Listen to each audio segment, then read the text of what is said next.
Welcome to The Explainer. Today, we're diving into the powerful ideas of investor Ray Dalio from his book, Principles. Now, this is the guy who built one of the world's most successful hedge funds, but what if I told you his most valuable product isn't some secret investment strategy? It's actually a radical approach to life and to work that was born from one single catastrophic failure. So, let that question sink in for a second. What if your most painful failure was your greatest opportunity? Because for Dalio, this isn't just some motivational poster quote. It's everything. His entire philosophy isn't built on a string of successes. Nope. It's built on one massive failure that almost wiped him out completely. This quote, I think it just cuts right to the heart of the story. This isn't the voice of some self-assured billionaire you might picture. This is Dalio looking back at a moment of supreme and, totally misplaced confidence. The key here is that he wasn't just wrong. He was painfully, publicly, and in his own words, arrogantly wrong. I mean, he was so sure about this. In 1982, he basically bet the farm on a U.S. economic depression. And he wasn't quiet about it. He went on TV, he testified before Congress, telling anyone who would listen that the economy was about to fall off a cliff. He put all his money and his clients' money where his mouth was. And then the exact opposite happened. This timeline really puts it all into perspective. Just look at the progression. His firm is flying high, his confidence is through the roof.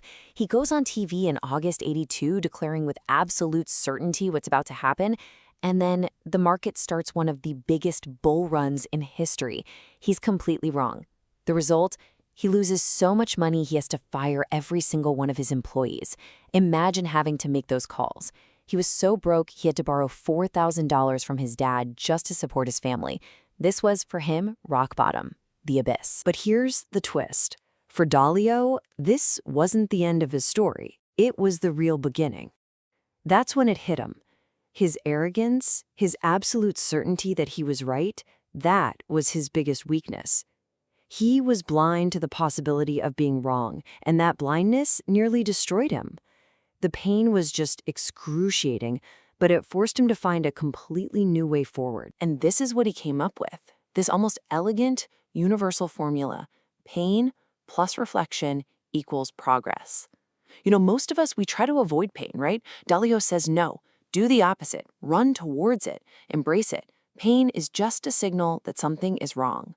And if you can really reflect on that pain, truly diagnose what caused it, then you can evolve.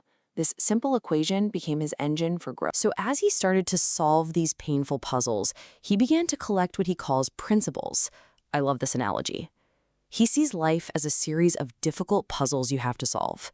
And every time you solve one, especially a painful one, you get a gem, which is a principle. These aren't just nice ideas. They are battle-tested recipes for making better decisions that he literally collected from the wreckage of his worst mistake. Okay, so this is the key question, isn't it? I mean, it's one thing to have a cool philosophy, but it's a whole other thing to have a system you can actually use.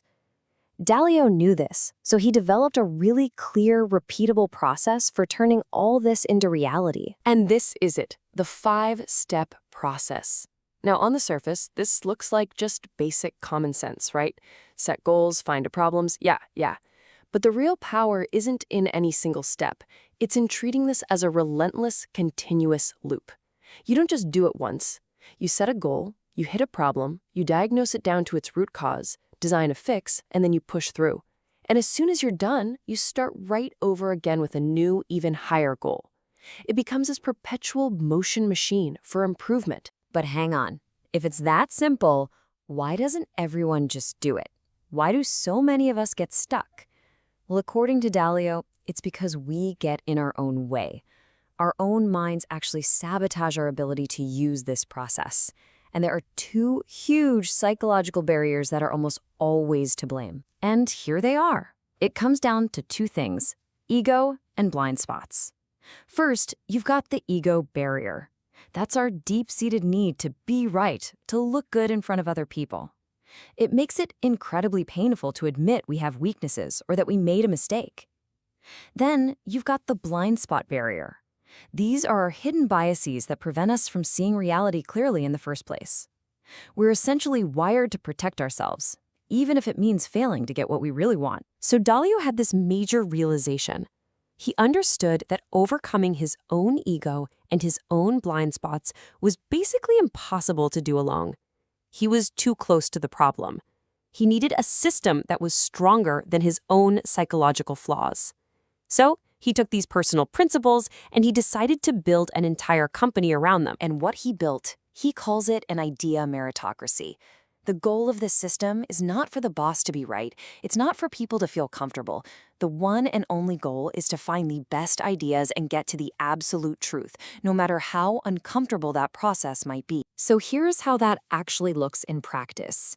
In a typical company, decision-making is top-down. The boss's opinion carries the most weight, and, disagreements are often kind of frowned upon. But in an idea meritocracy, the best ideas are supposed to win, no matter who they come from. It's built on things like thoughtful disagreement, where you're required to speak up, and believability-weighted decision-making. That just means the opinions of people with a proven track record on a specific topic are given more weight. So what's the fuel for this entire machine? It's a concept Dalio calls radical transparency. And that means, well, pretty much everything is out in the open. The good, the bad, and the ugly. We're talking recorded meetings, public logs of everyone's mistakes, and frank, sometimes brutally honest feedback as a part of daily life. The whole point is to expose reality so that you can actually deal with it. And you can see the logic here, right? When you have a process that is constantly forcing problems and mistakes out into the open, you create this unstoppable feedback loop. The organization literally has no choice but to learn and get better. Nothing can get swept under the rug. Of course, this all sounds great in a book, but living it every day, it is absolutely grueling. Look at this data from Bridgewater. 100% of new hires believe they want this kind of culture when they join. But after about 18 months, roughly a third of them are gone. They just can't adapt to the constant criticism and confrontation. Dalio himself compares it to joining the intellectual Navy SEALs. It's not for everyone, but after all of this, there's one thing that is so important to understand. Dalio is adamant that his incredible success is not because he's some kind of one-of-a-kind genius. He really doesn't see himself as anything special. His success, he'll tell you over and over, comes from the system. It's the direct result of systematically turning those painful failures into progress, of building a machine to get past his own ego, and of just relentlessly pursuing the truth. And he truly believes that anyone can take these same principles and apply them to get what they want. And so that leaves us with one final question. A question not for Dalio, but for you. He wrote his principles down. He argues that being explicit and clear about the rules you want to live by is one of the most powerful things you can ever do. So, what are your principles?